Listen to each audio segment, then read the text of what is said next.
Welcome, everyone. I'm Pratyusha, a senior software engineer on the content understanding infrastructure team at Netflix. At Netflix, before any title reaches a viewer, it passes through a pipeline of decisions related to content understanding about what it is, what it contains, and how it should be surfaced.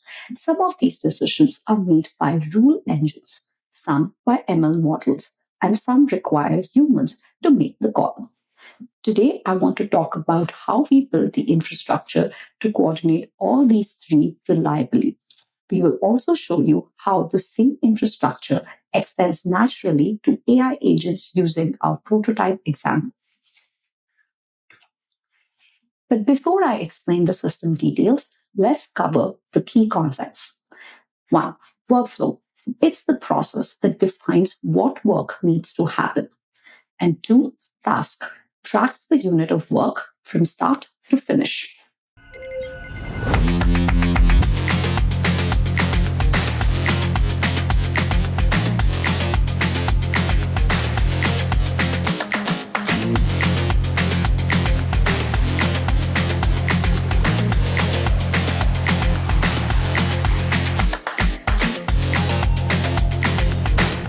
Now that we understand the key concepts, let me set the context on why the problem is hard. Netflix has an enormous catalog spanning markets and languages. Every title on the platform carries a large number of metadata attributes, content signals that describe what the title is, what element it contains, etc. This metadata is the engine behind content discoverability, how the right title surfaces to the right viewer. Poor metadata quality degrades discovery, reduces engagement, and erodes consumer trust. The volume and the variety of signals means this cannot be done manually. AI, automation, rule-based engines, etc. are all essential. But here is also the core design challenge. All decisions are not equal. Rules are fast and cheap, but brittle. They break on edge cases. ML models are scalable, but imperfect. Confidence varies, and we need a mechanism to catch low confidence predictions before they cause quality problems. Humans are accurate, but this approach does not scale. We want the human's judgment precisely where it adds most value, not as a general fallback. The question is not which one to use. The answer is all three in the right combination for each piece of work. Hence, we need a system which would route each piece of work to the right worker, human, model, AI agent, etc. Captures every human decision as structured feedback for model retraining, tracks state across many concurrent workflows. Different teams plug in their own logic without rebuilding the plumbing. And lastly, scales to new content type and workflows without any code changes. The mantra for our new system is build just once, but reuse across different workflows. So how do we build such an orchestration system so that it also runs reliably at scale? But before that, let's answer the obvious question. What is the issue with custom workflow implementations? Why do we need one system to do it all? We did build 2 custom workflow implementations before this. And this was actually critical because we learned the major inflexibilities with our previous implementations.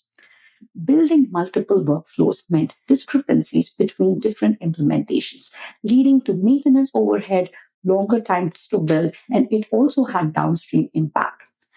Task management data was captured differently in different systems.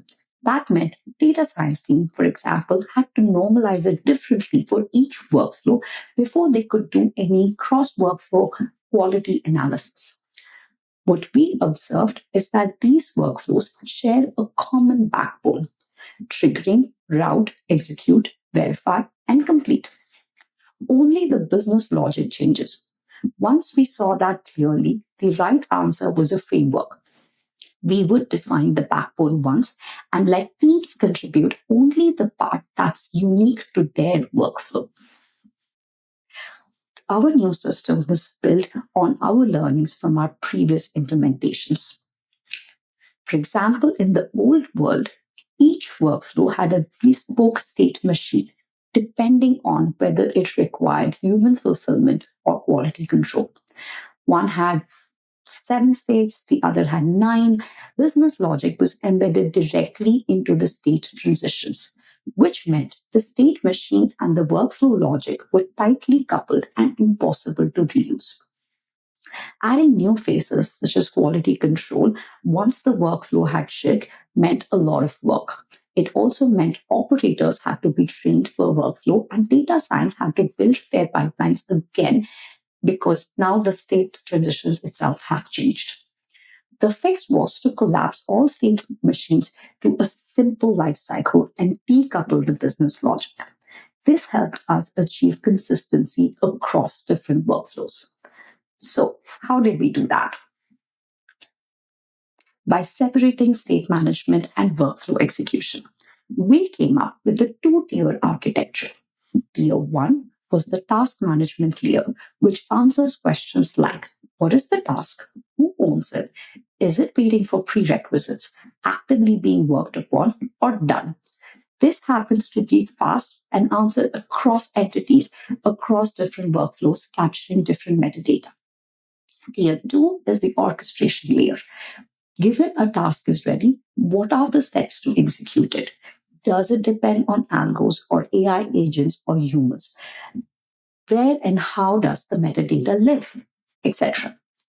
When these two concerns are conflated, as they were in our earlier systems, we ended up with brittle, rigid state machines that can't be reused across teams and workflow logic. The workflow logic couldn't be reasoned independently at all. Separating them is what made the system extensible enough to handle rules, models, and humans as interchangeable worker types. In order to implement the tier 1 of our system, we used Raw Hollow. Raw Hollow is Netflix's internal in-memory compressed data store used widely and extensively within Netflix.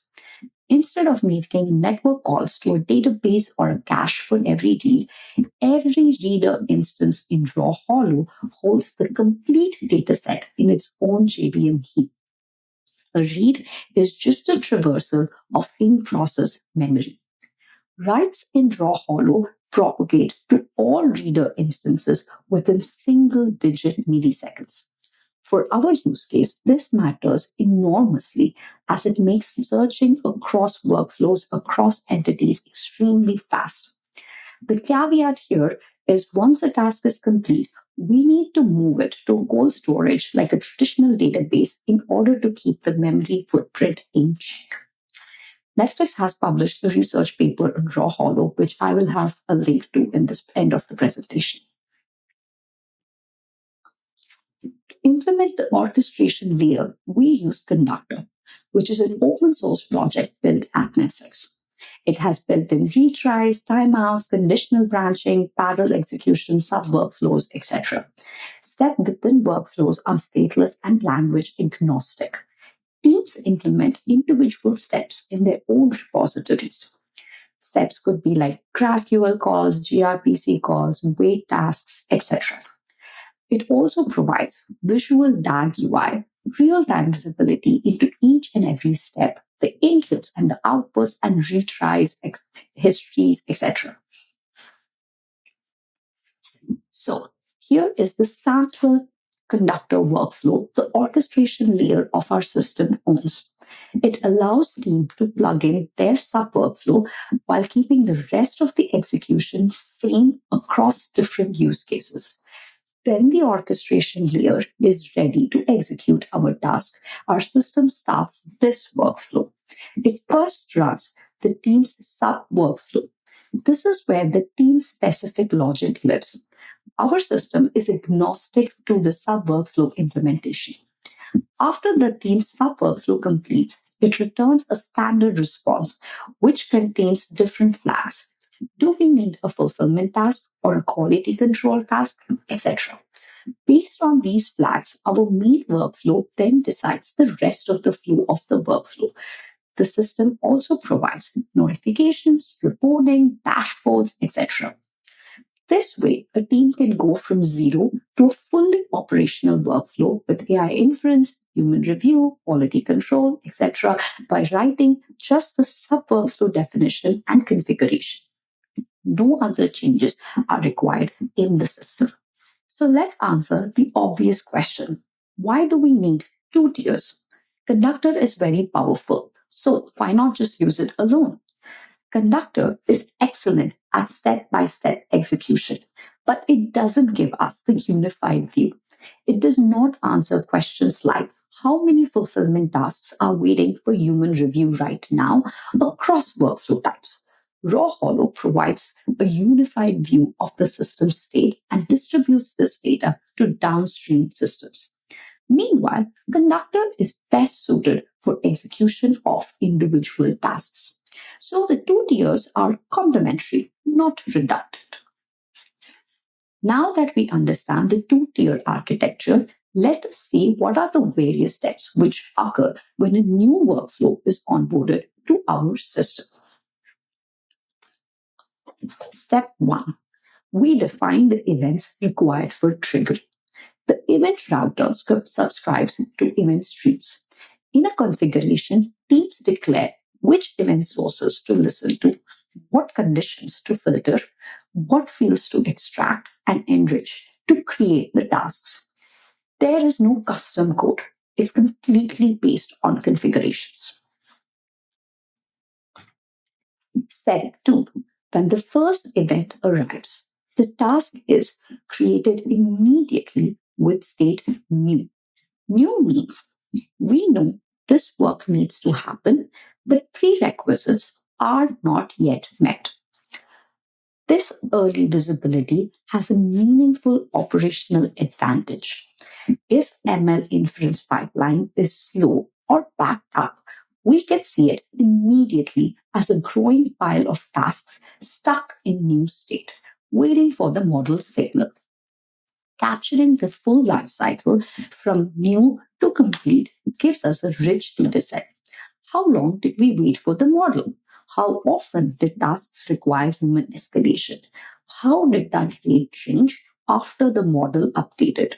All this can be derived by the task history. And because these tasks are in raw hollow from start, all this is visible in real time for UIs as well as downstream users. Step 3. When the task becomes ready, the conductor workflow gets kicked in by the framework. Teams configure their sub-workflow name as part of the configuration, which then gets automatically called without any code changes. The business logic that's unique to each workflow lives within this sub-workflow. Here is where we decide when we want to completely rely on rules or AI or escalate to humans. Step 4, human in the loop. When the AI model's confidence falls below the threshold, sub-workflows can decide to call for human intervention, which is when our conductor workflow creates a child task in raw hollow. The parent conductor workflow then enters into a wait state. The child task surfaces on the dashboard. A human reviewer picks it up, sees the model predictions, reviews it, and then makes a correction if needed and submits it. Once submitted, the framework sends a completion signal back to the conductor. This completes the parent conductor workflow, thereby completing the parent task as well. The critical design choice here is the human decision is a structured output. It's not a comment or a note. Every feedback entered during the human in the loop task is saved as denormalized schemas which work across different workflows. Feedback flows automatically into the model feedback pipeline. We have purposefully used domain agnostic schemas to allow reusability across model retraining and data science pipelines across workflows. To reiterate, here is the full workflow. A content event arrives, a new title or a metadata signal or an upstream signal, whatever. The event arrives. The event router picks it up, filters it, enriches it, and creates a task in raw hollow with state new. Once all prerequisite signals have arrived, the task becomes ready. The framework starts the conductor workflow and moves it to in progress. Conductor executes the team sub workflow, which is where the domain logic is executed. If the model confidence is high, result is applied automatically. If the confidence is below the threshold, conductor creates a human review child task. Human picks it up, reviews it, and then corrects it and submits. The workflow resumes with the human's decision. When the task it completes, either automatically or with the human review, all decisions are captured. The task state is then written into the raw hollow, and the human corrections flow into the model feedback pipeline. We have built notifications, alerts, monitoring, which address our current workflows as well as automatically scale to future ones as well. So far, we have spoken about humans, but what about AI agents? Let me quickly walk you through an example of how this scales to AI agents as well. An AI agent is just another service that exposes an endpoint. You post instructions and context. It does the work asynchronously, and once done, it posts back to the parent workflow. The wait mechanism that pauses the workflow when a human reviewer works is identical to the mechanism that pauses while an AI agent is working. The framework does not distinguish between them. It only expects that callback, which then completes the wait task. We prototype this internally. We use the framework to drive an AI agent that generated code improvement PRs for the framework service itself. The agent received the task context, what changes needed to be made, the files which were in scope, and the constraints to follow. It ran the analysis and created a PR. Once the PR was merged, it called back the parent workflow. The framework treated it like any other completed task. We did not make any changes to the framework to support this new use case. This helped us showcase the power of the framework and how it can integrate with different types of workers seamlessly. So, what makes this architecture work? Number one, separation of concerns. State management and workflow execution are genuinely different problems. Keeping them separate means we can swap out the orchestration layer or the storage layer, and both can evolve independently. Number two, contract-based pluggability. The framework imposes a contract on the sub workflows. Here is where and how you receive the input. Here is how you must return an output. Within that contract, teams are free to do anything. This is how you scale the platform adoption across many use cases without becoming a bottleneck. Number three, multimodal workers. This is a very powerful principle. Rule engines, ML models, humans, or AI and agents all interact with the framework in the exactly same way. They receive a task, they do the work, and then return a result. Number four, every human correction is a training signal.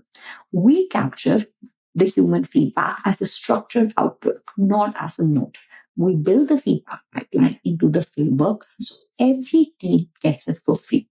We must assign human in the loop from day one and plan how to capture the data so we can build self-improving systems. So, this is how we built the framework, which spans across different workflows here at Netflix using the two-tiered architecture, which decouples state management from core business logic. Thank you.